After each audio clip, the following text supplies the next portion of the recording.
The bolt cutters snapped the rusted chain with a sharp crack, and the shed door swung inward on protesting hinges.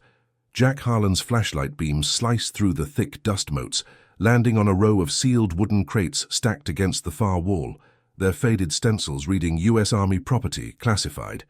He froze, his SEAL instincts kicking in like an old reflex. 20 years of missions in shadowed corners of the world had taught him to trust that prickle at the base of his skull. This wasn't just junk from some forgotten farmer. The air hung heavy with the scent of aged wood and machine oil, and beneath it, something sharper, brass polish maybe, or gunmetal. Jack stepped inside, boots crunching on brittle leaves that had infiltrated over decades. His hand hovered near his hip, where a concealed pistol rode, even out here on his own land. He'd bought the 50 acres sight unseen, a steal at $50,000. The realtor had called it problem property. The previous owner vanished 10 years back, leaving behind a sagging farmhouse, overgrown fields, and this lone outbuilding on the edge of the woods.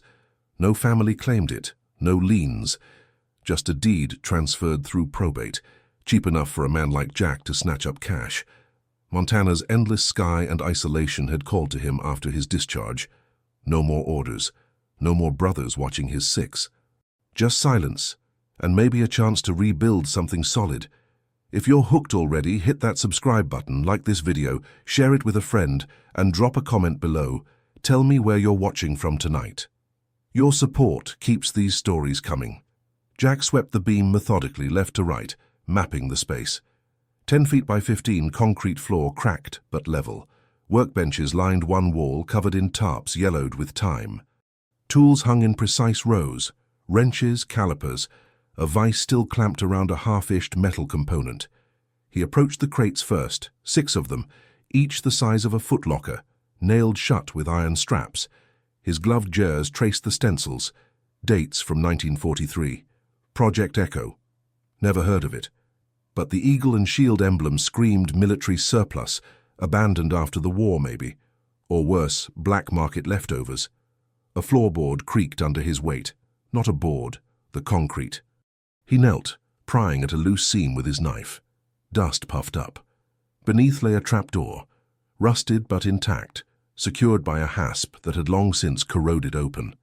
Jack's pulse steadied to that combat rhythm, slow and even. He wasn't here for treasure hunts.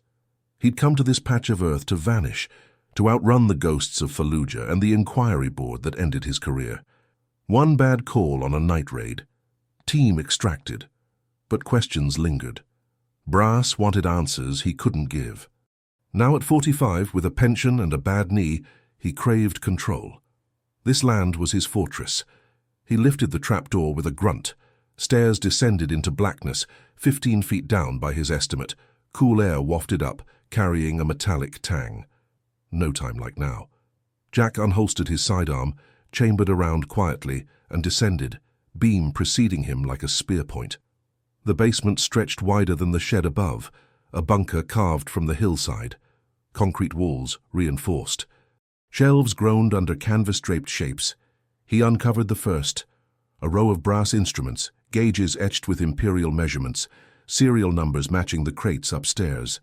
Next, a lathe, pristine under its shroud, connected to a generator that looked operational. Jack's mind raced through protocols. This wasn't a hobby shop. This was a fabrication site, prototype work. He pulled back another tarp. Motors, small, intricate turbine engines, unlike anything in modern catalogues.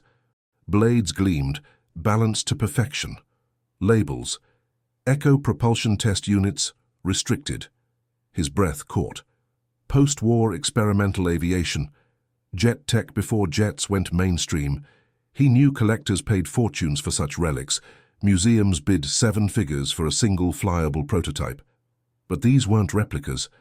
They hummed faintly when he brushed a wire, residual charge maybe. Footsteps echoed outside.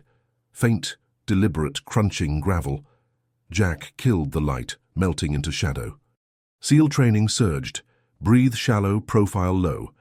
The shed door above rasped. Someone or something had followed him here. He waited, counting heartbeats. 60 seconds, 90. Silence returned.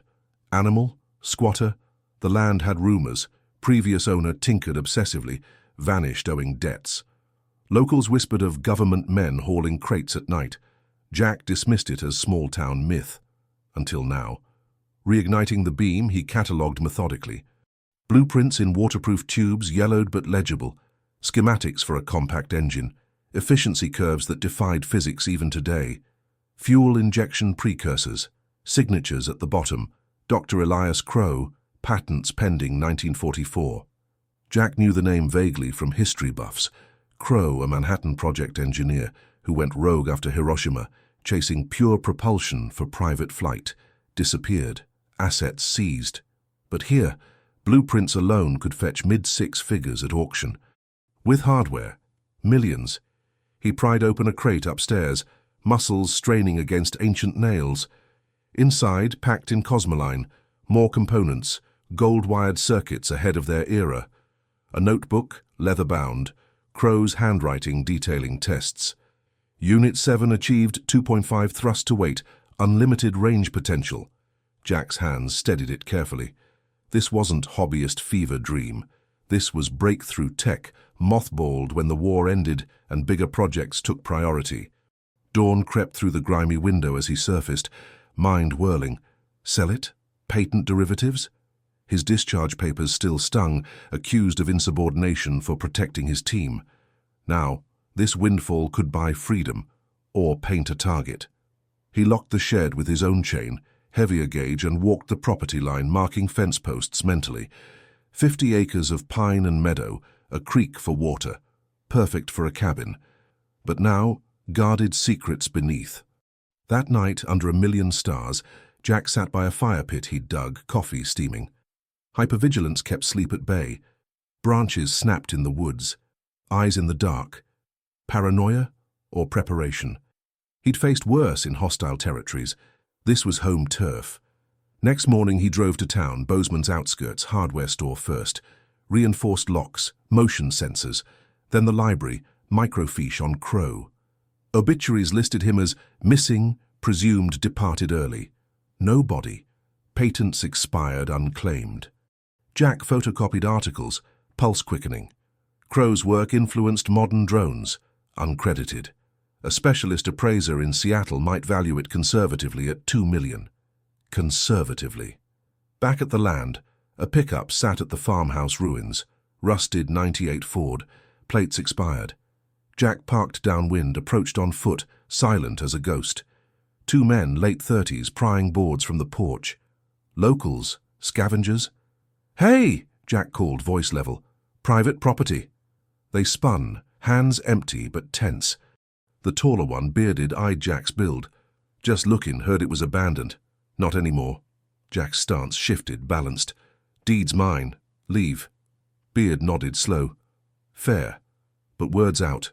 Old man's stash. Folks talk."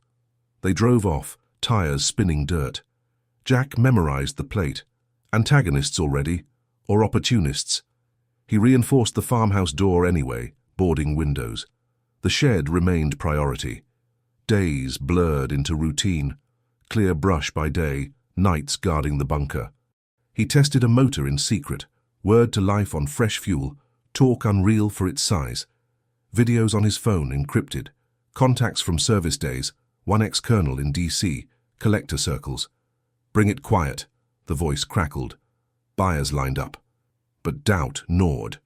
Crow tinkered alone, paranoid notes in the journal. They know. Coming for Echo. Who? OSS. Rivals. Jack's own past mirrored it. Secrecy. Betrayal. One mission. Orders to abandon position. He refused. Saved lives. Lost command. A week in, rain lashed the land. Jack huddled in his tent near the shed, monitoring sensors on his phone. Ping. Motion at 2 a.m. He slipped out, rain masking steps. The bearded man again, pry bar in hand. Jack intercepted silently, arm locking neck before contact.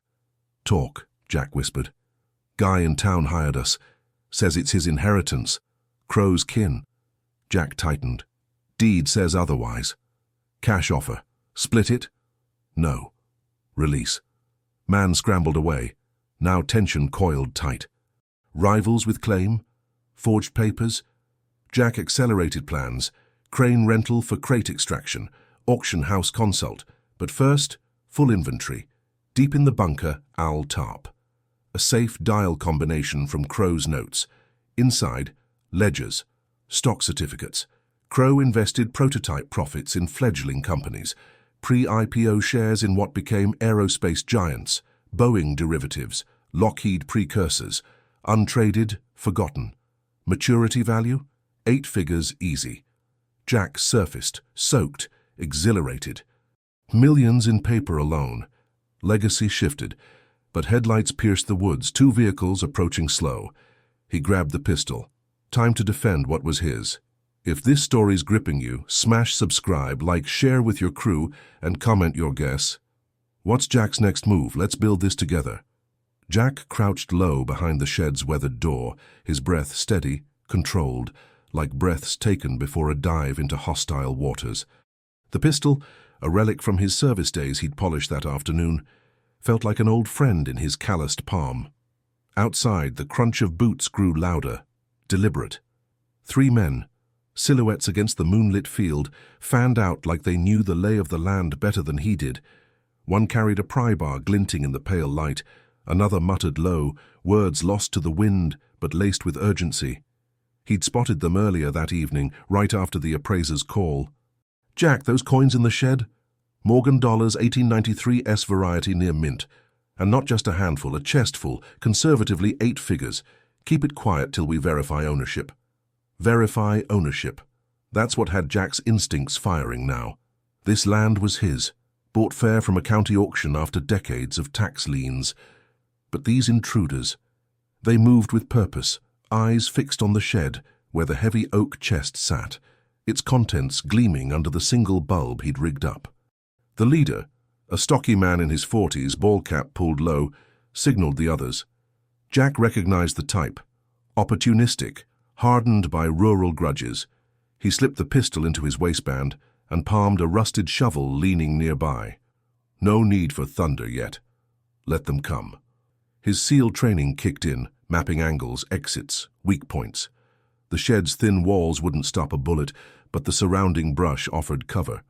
He eased the door open a crack, the hinges mercifully silent from earlier oiling. They were 20 yards out when the leader hissed, "It's got to be in there." Pa always said the old man hid his score before the feds closed in. Pa. So this was personal. Jack's mind raced. The property records showed no heirs, just a ghost chain of foreclosures. But grudges didn't care for paper trails. The first man reached the shed, pry bar raised.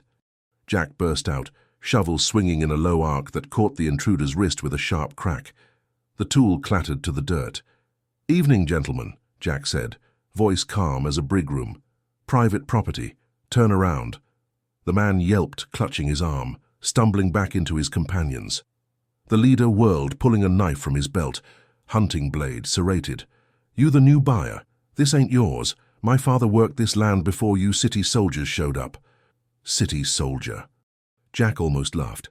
20 years in uniform, from desert ops to Blackwater swims, and he was the outsider. The third man, younger, wiry, circled left, fists clenched. "He took what's ours, Roy. Pa's stash from the mill days." Roy, the leader, nodded, eyes narrowing. "Those coins. Grandpa melted them down from ore he pulled off this very dirt during the war. Government never knew. We come to claim family legacy." Jack kept the shovel raised, stance wide. Legacy. He'd seen men die for less noble claims. Auction was public. No liens filed. Walk away or we talk to the sheriff. The young one lunged first, wild haymaker aimed at Jack's head. Jack sidestepped, using the intruder's momentum to drive a knee into his gut. The kid doubled over, gasping. Roy advanced slower, knife-weaving patterns. "You think a tin star scares us? We've waited years. That chest is blood money, our blood." Psychological pressure. Jack read it clear. These weren't random thieves. They were kin to the original owner, clinging to myths of hidden wealth. The shed's discovery had been pure accident, prying loose a floorboard to check for rot, revealing the chest bolted beneath. Spanish-milled doubloons mixed with those rare silver dollars, tucked away in the 1930s amid bank runs. Millions now, in a world hungry for tangible history. Roy feinted left, slashed right. Jack parried with the shovel haft, metal ringing on steel. Sparks flew in the dark. The injured first man scrambled up, grabbing a rock. Jack pivoted, barking, "Drop it, you're outmatched." The man froze, rock tumbling from his jaws. Doubt crept into their eyes, 3-on-1, yet Jack hadn't broken a sweat. "You're ex-military, right?" Roy spat, circling. "Saw your truck plates. What, think that makes you tough? This land eats men like you." Jack lowered the shovel fractionally, buying time. "Name's Jack Harlan. Bought it legal." "What's yours?" Roy hesitated, knife dipping. "Roy Dempsey. My pa Earl worked for the original owner. Said the old miser bragged about his retirement fund before vanishing. We got rights." Rights. Jack saw the fracture. Desperation masked as entitlement. Roy's shoulders sagged under invisible weight. Failed crops, lost jobs, a family clinging to faded glory. The young one wheezed upright, glaring but holding back. The first nursed his wrist, eyes darting to escape. If this tale's got you on the edge, hit that subscribe button like if Jack's holding his ground fires you up. Share with a friend who'd love this showdown, and drop a comment. Would you back down or fight for the D? Jack pressed the advantage. Earl Dempsey. I checked records. He leased here in 52, gone by 55. No claim filed. That chest? Likely the miser's, not your pa's. But let's talk smart. Walk now, no cops. Come dawn, I call an expert. If there's a thread to your story, we sort it fair. Roy's knife hand trembled. Pride warred with fear. You don't get it. Ma's sick. Farm's underwater. This could fix it. Sympathy flickered in Jack, unbidden. He'd buried buddies, stared down his own hollow nights post-discharge. Land like this was his reset, space to rebuild, away from echoes of missions gone sideways. But he wouldn't yield. I get need. Felt it myself. But theft ain't the play. There's programs, county grants, veteran networks, help partner up, verify the coins, split if legit. The young one scoffed. Partner? With him? Roy silenced him with a look. Minutes stretched, taut as a tripwire. Ali, Roy sheathed the knife. Dawn, we'll be back with papers. You move that chest, Harlan, and it's war. They retreated into the shadows, grumbles fading with their steps. Jack exhaled, adrenaline ebbing. He barred the shed door, dragged a pallet against it. Sleep? Not tonight. He settled in the farmhouse, pistol close, mind turning over Roy's words. Blood money, legacy. What if there was more? The chest's false bottom had hinted at papers beneath the coins, yellowed deeds, perhaps maps. Dawn crept in grey, mist rolling off the fields. Jack brewed coffee strong as jet fuel, eyes on the horizon. A pickup rumbled up at first light, not Roy's rusted Ford, but a sleek SUV, plates from the city. Out stepped a woman in crisp slacks, briefcase in hand. Helena Vasquez, the appraiser from yesterday, earlier than promised. Jack, we have a problem, she said, foregoing greetings. Word leaked. A collector's circling, big money, no questions. And county clerk called, old liens surfacing. Dempsey name attached. Jack nodded, unsurprised. Roy had moved fast. Bring it. I'm not blinking. Elena set her case on the kitchen table, spreading documents. These coins aren't just rare. Serial engravings match a 1920s heist. Bank vault in Chicago vanished during Prohibition runs. Feds labeled it cold. If Dempsey's tie in... Heist. The plot thickened. Jack's SEAL instincts hummed, layers upon layers. Roy wasn't just a local. Family shadows ran deep. By noon, Roy returned, not alone. 2 more men, one in a suit, lawyer, flanked him. Tensions simmered as they gathered at the shed. Eleanor mediated, voices rising then falling. Jack watched Roy closely. The man's eyes betrayed hunger, not malice. A father cornered. You said partner, Roy grunted aside to Jack. Mean it? Jack met his gaze. If the deeds hold, but no shortcuts. Hours blurred into verification. Elena's tools hummed over the coins, assays confirming purity. Papers emerged from the chest's depths, a crumbling will, naming trusted hand Earl Dempsey as caretaker, not owner, but close. Roy's face lit, then shadowed. Caretaker. Pa never said. The suit cleared his throat. Binding enough for court, but the collector's offer stands 10 mil cash today. Temptation hung thick. Jack felt it coil. Millions could erase his debts, fund a life beyond ghosts. Roy glanced at his kin, weighing. No sale, Jack said, ally. We authenticate proper, split fair, caretaker's cut. Roy extended a hand, rough and calloused. Deal, Harlan. Pact sealed, but Jack sensed ripples. That collector wouldn't fade quietly. As dusk fell again, a distant engine purred, watching eyes in the woods. If you're glued to Jack's stand, smash like, subscribe for the twists ahead, share this with your adventure squad, and comment, trust the handshake or brace for betrayal. Night deepened. Jack patrolled the perimeter, senses sharp. The shed's treasure gleamed inside, a Pandora's promise. Roy's crew camped nearby, uneasy allies. Whispers carried on the breeze, arguments over shares. Midnight brought the test. Headlights pierced the farm lane. The collector's men, 4 burly, no talk. They piled out bolt cutters ready for the shed chains Jack had added. Roy emerged from his truck, shotgun leveled. Not at Jack, but them. Back off, it's ours now. Chaos erupted. Jack flanked right, pistol drawn but low. Shouts echoed, cutters sparking on chains. One intruder swung a bat. Jack dodged, tackling him into the dirt. Fists flew, clean, controlled impacts. Roy's blast scattered into the air, warning shot. Elena watched from the porch, phone to ear, sheriff en route. The collectors broke, tires squealing away. Dawn broke with badges flashing, statements given, chest secured under lock and dual keys, Jack and Roy. Weeks ground on. Courts deliberated, headlines buzzed. Forgotten fortune unearthed. Roy's ma got care. Jack's land stayed his, expanded with proceeds. But closure? Elusive. Roy visited one evening, beers in hand. Pa lied about the heist. He found the chest, hid it deeper. Guilt, maybe? Jack nodded. Trust forged in fire held. The shed stood empty now, boards pried for museums. Value realized, but the real worth? Facing shadows, claiming ground. Yet late nights, Jack heard engines in the distance. Treasures drew hunters eternal. He kept the pistol oiled. If this saga's sealed your night, subscribe for more edge-of-your-seat tales. Like if Jack's grit inspired you, share far and wide, and comment from where you're tuning in. Let's keep the fire burning.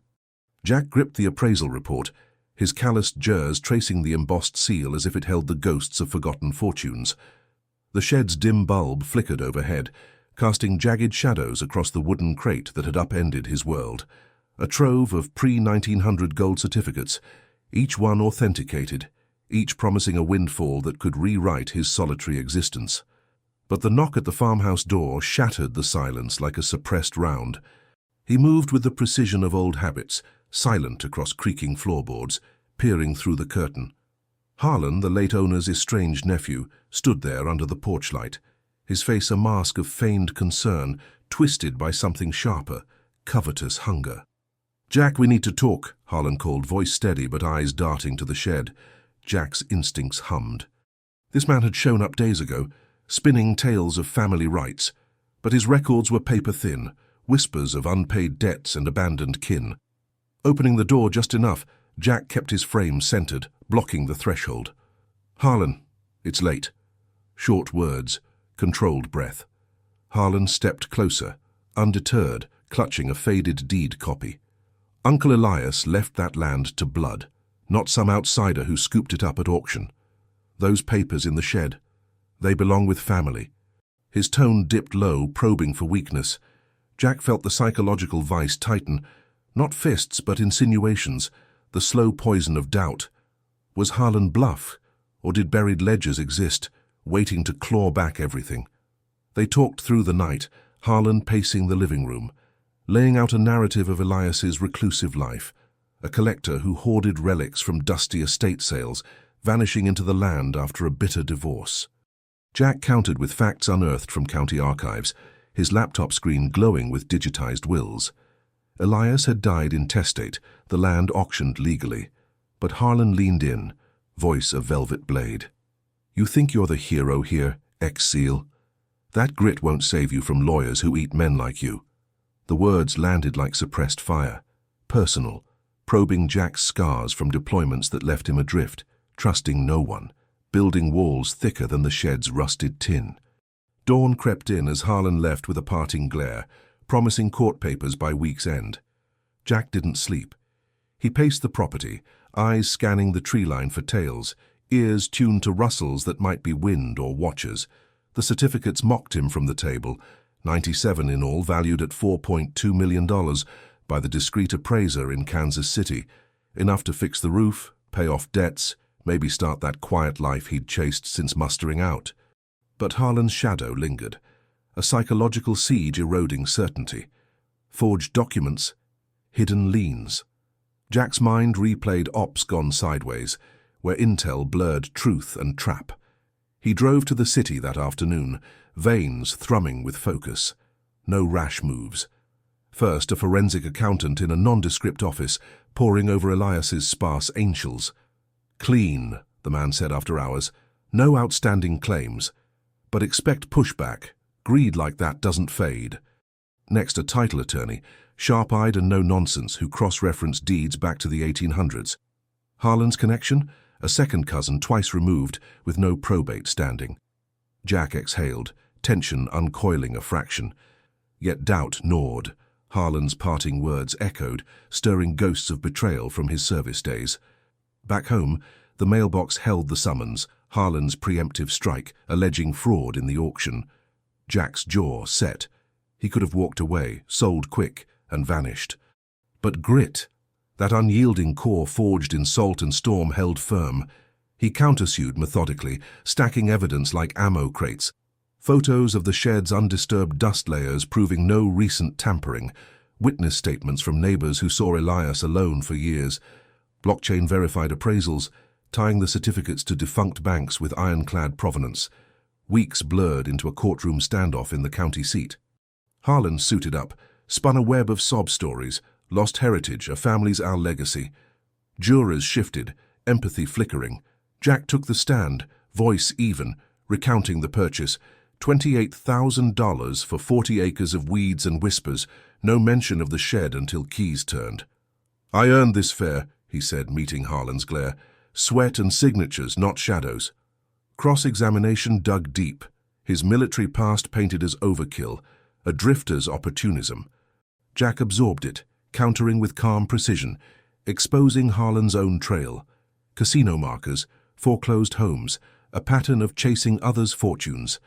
The judge ruled in chambers first, then aloud. Ownership affirmed to Jack, Harlan's claims dismissed as baseless opportunism. Harlan stormed out, face ashen, but not before hissing, "This ain't over." Jack knew better.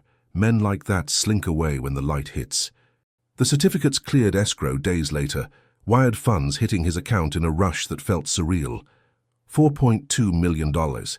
He stood in the shed one last time, crate empty now, echoes of discovery fading.